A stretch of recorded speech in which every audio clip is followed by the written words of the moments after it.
Hello, great people. It's my pleasure to welcome you to another extraordinary show. It is Sport Exchange. It is all about sport business. My name is Judy Olaniro. On the show today, it will be all about the Olympics. Yes, finally, reason has prevailed. The International Olympic Committee has decided to postpone the game, though it will still be Tokyo 2020, but it will be in 2021. That is the crux of the matter on the show today. But before then, we're going on a short break, and when we come back, we'll be hitting the newsstands for all the stories that are making round as far as sports business is concerned. Don't go away.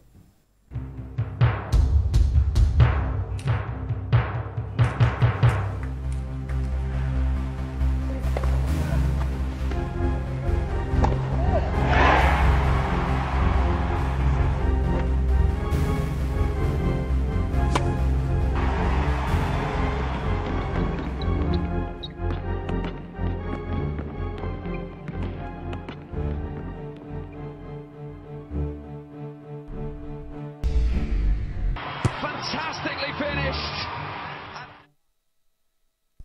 Yes, welcome back. It's still Sports Exchange, and you are watching the extraordinary show.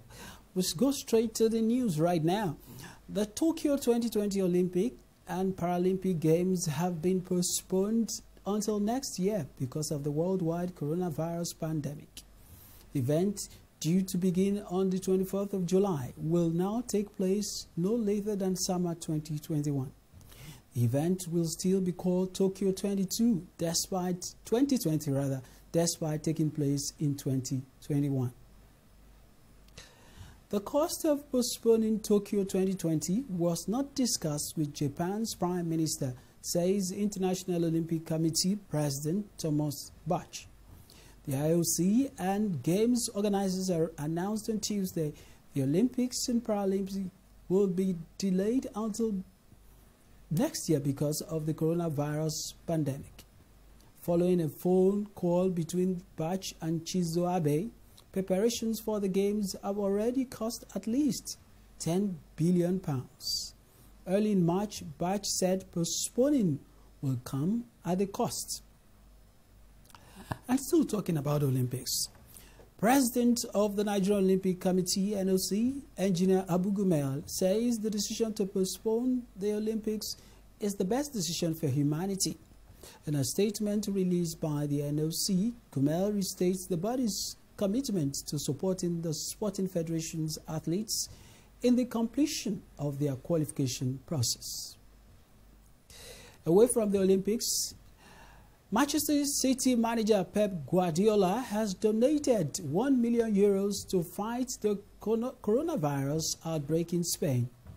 Guardiola, who is at his home in Barcelona, has been working with his lawyers over the past few days to work out the best way of using the money.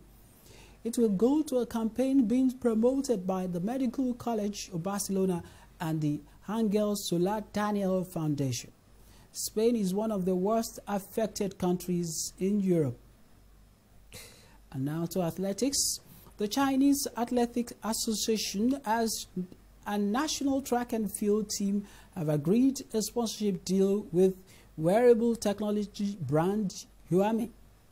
The deal is for 5 years and covers the Athletics World Championship currently scheduled for 2021, the Asian Games in Hangzhou in 2022, and the Olympics in Tokyo in 2021 and Paris in 2024.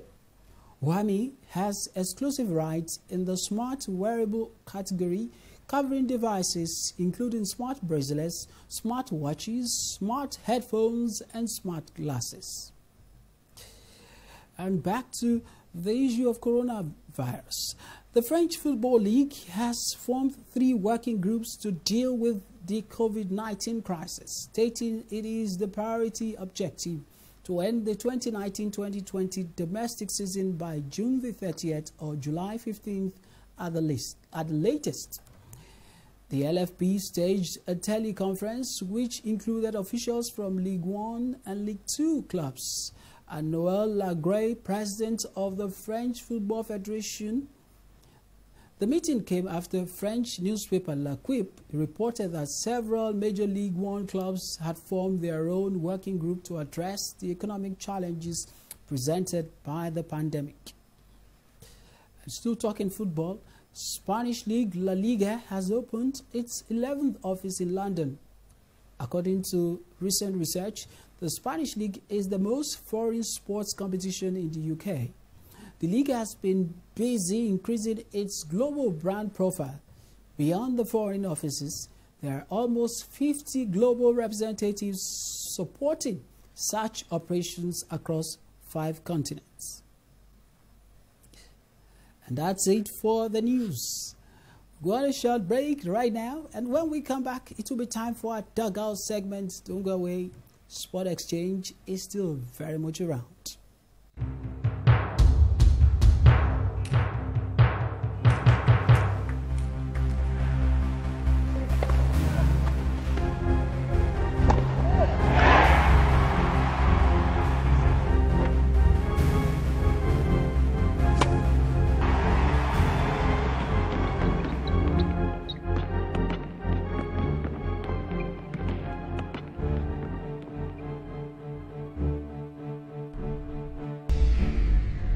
Fantastically finished.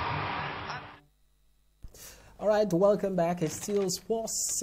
That's the program. It's all about your sport business. It is Sport Exchange. And we're moving straight to the dugout segment. And the dugout segment is about COVID-19, or you call it coronavirus disease. Its impact on the sport industry. And what is really happening to this industry, this lucrative and money-spinning industry? We must look at it, and I've got an expert in house that will be helping me to do this. But before then, let's just play you this report, and when we come back, my in-house guest will be looking at this crisis we have on our hands. No one saw it coming, not even with the benefits of a crystal ball gazing. Now, it's disrupting plans put together by the best brains in the sports industry. The coronavirus, also known as COVID-19, is ravaging the world, creating collateral damage, both financial and human. Football, basketball, motorsport, tennis, golf, as the list continues, all have an adverse story of the pandemic hitting their bottom line. 2 cases in point is the NBA and NHL in the US, which experts are saying will have to battle the loss of $24 billion in advertising revenue for games media companies already paid for the rights. The English Premier League, which is also in a dilemma over the fate of its clubs and the competing business interests, will in a matter of days make a decision which could affect the over £9.2 billion domestic and international broadcasting contracts, while the German Bundesliga could face up to €770 million loss in TV, sponsorship and ticket money if the last 9 match days are cancelled, according to a German newspaper, FAZ. Formula One, which has been dogged by low revenue in recent times, will be losing promotional fees between $30 to $70 million an event if the health crisis lingers. As the world battles the pandemic, the season is gradually running out and the balance sheet is no longer adding up. Hopefully, the summer will offer a daint of hope when the Olympic Games come and the world can celebrate its triumph over a global adversity which pushed humanity to the brink. All right, we hope that the summer will be able to offer us the hope that we expect. But right now that the Olympic has been cancelled also, what happens? Anyway, let's go straight to business. Let's get down to the crux of the matter. And the crux of the matter is actually how this virus is ravaging our world, especially the world of sports. I'm being joined by Liz Okogun, who is the head sports development and partnership Temple Management Company. She is my guest, and we are looking at sports and coronavirus. Lizzie, it's nice to have you. Thank you. Yes. Lizzie, let's look at the pandemic and sports. Okay.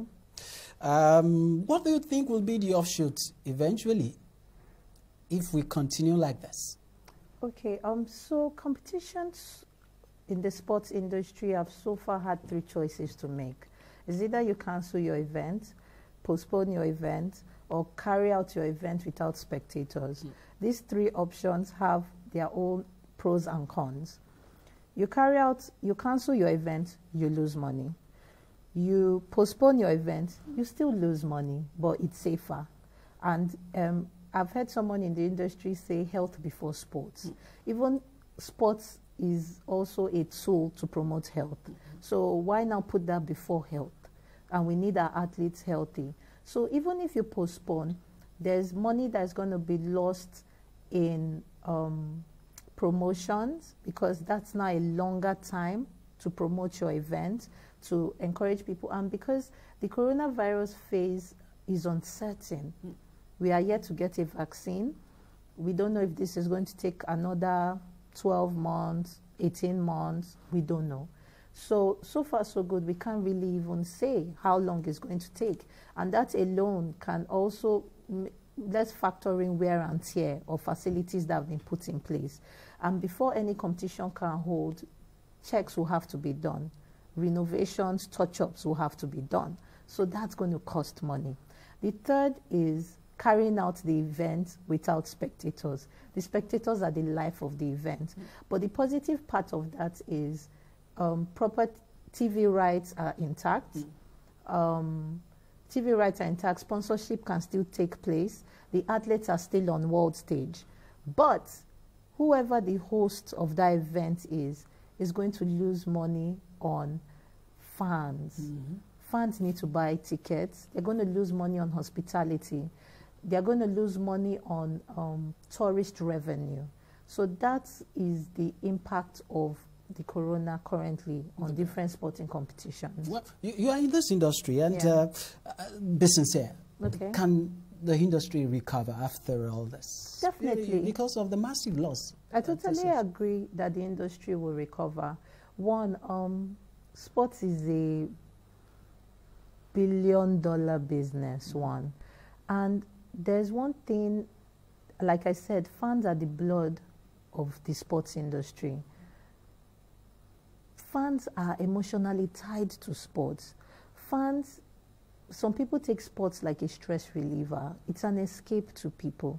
So once this is over, people will still come watch their games. And so far, so good. The fact that I'm very impressed with the way competitions are postponing their events, and they're putting, because of the importance of the fans in the business ecosystem, they have to protect their fans. It's only those that live that pay money, that pay for things. So it's the best decision made. So the industry would definitely recover.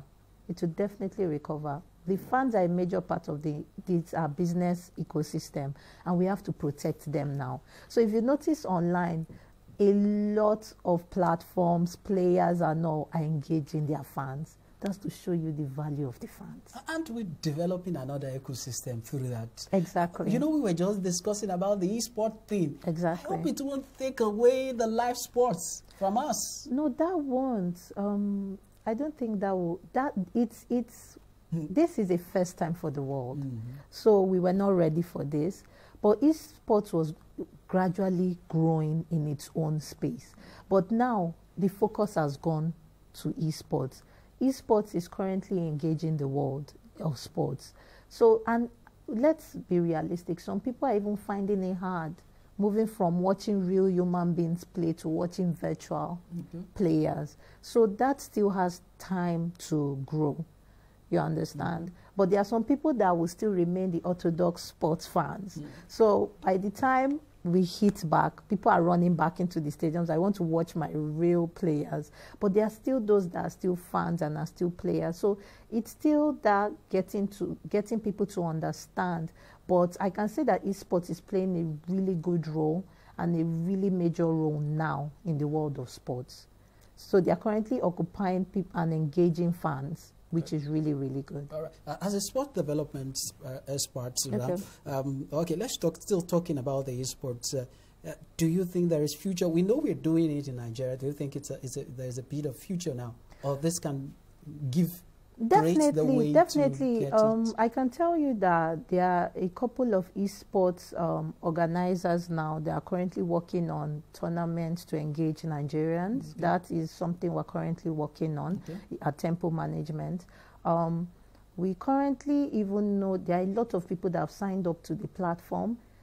If you check, there are so many people with game consoles in Nigeria. They've told you social distancing, stay home. What do you think people are going to be doing Friday nights?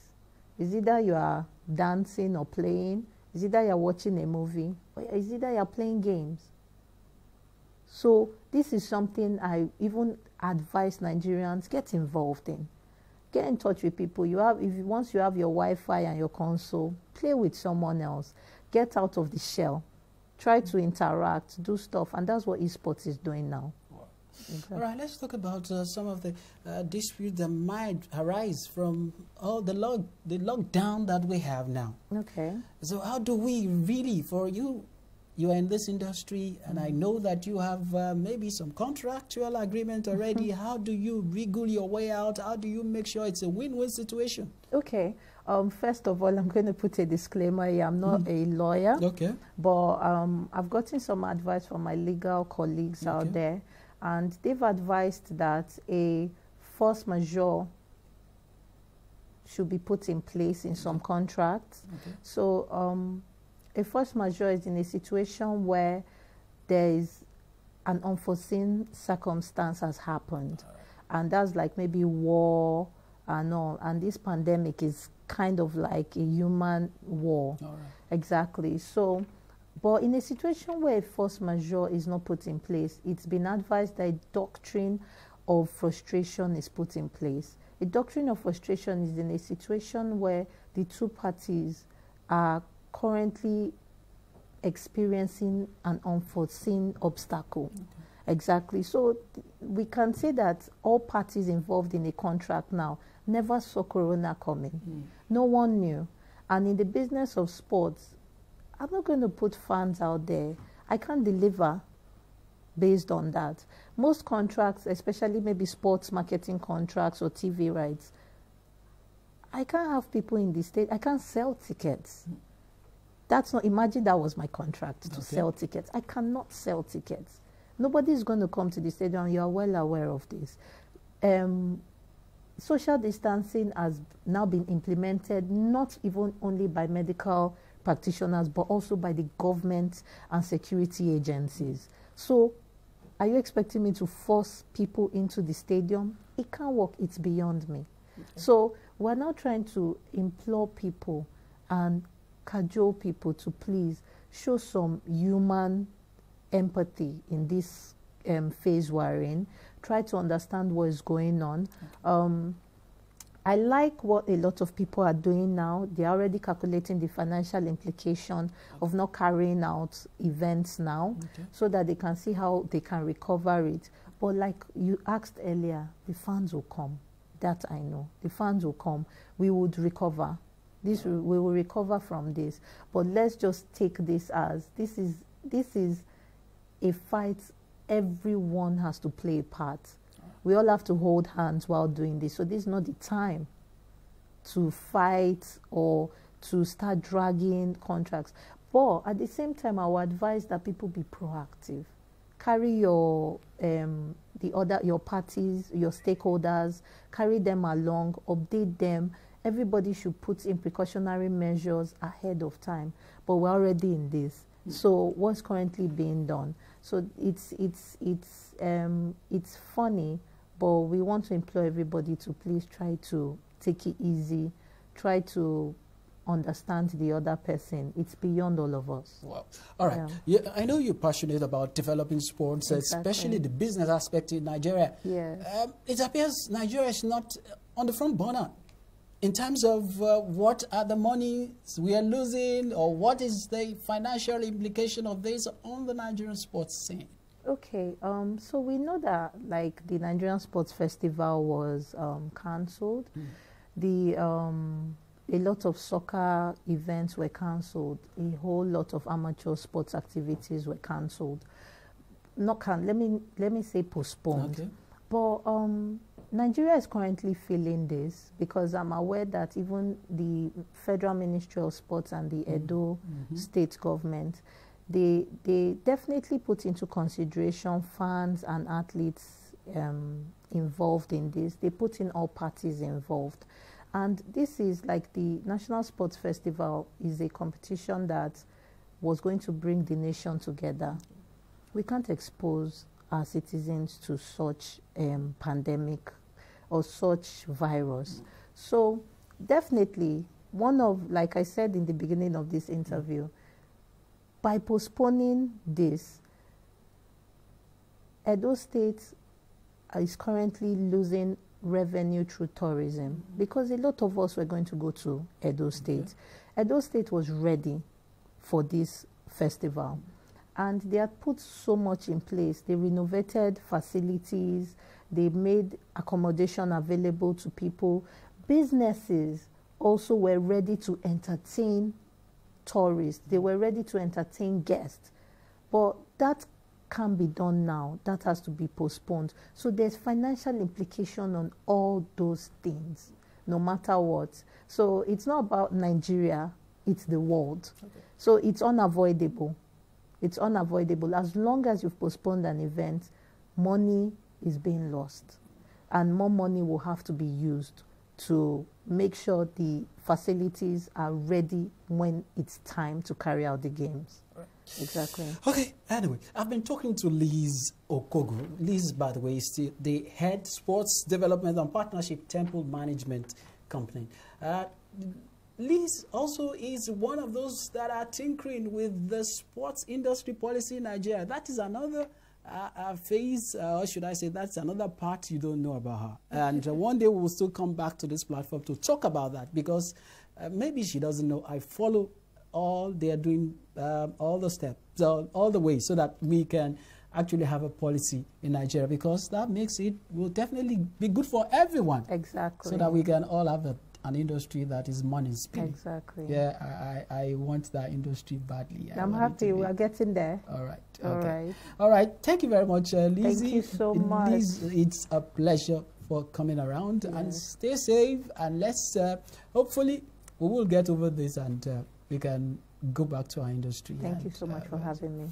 All right. All right. Yes, that's it for the Dugout segment today. Liz will be back in the future when we'll still be talking so much more as far as this industry is concerned. Sport Exchange, you know, is all about the sport business and how we can turn around this industry. Anyway, okay, we'll go on a break and yes, let's take a message. It has to do with the coronavirus disease from an ex-international and one-time Super Eagles coach. Sunday Oli says, got a message for us, and that should be our sign-off beats on the show today. Jude Olano is my name. Enjoy your weekend and stay safe and keep the social distance. All right? I am coming to you today as regards the coronavirus pandemic that the whole world is experiencing now. We are not doctors. A lot of false information is being spread out all over the social media, and it is now becoming dangerous, especially as this virus hits the continent of Africa, and in particular, my country, Nigeria. We are a population of almost 200 million people. Please, a lot of this false information is now leading to death. Even a world leader went falsely and made claims that a certain drug can cure this illness. On the contrary, this drug is killing people. So who can you believe? We can believe doctors, not social media. If you are looking for information and you want to be informed as regards this, go to the World Health Organization's website, who.int, and get the information you need. I am coming to you today to plead to your sense of selflessness, to please follow the instructions that are being shared to us, which is keep a distance from people. It doesn't mean you don't love them, but it means that you care about them when you stay away. When you keep a distance, it is called social distancing. Let's try to do that and follow the instructions that are put on this World Health Organization's website.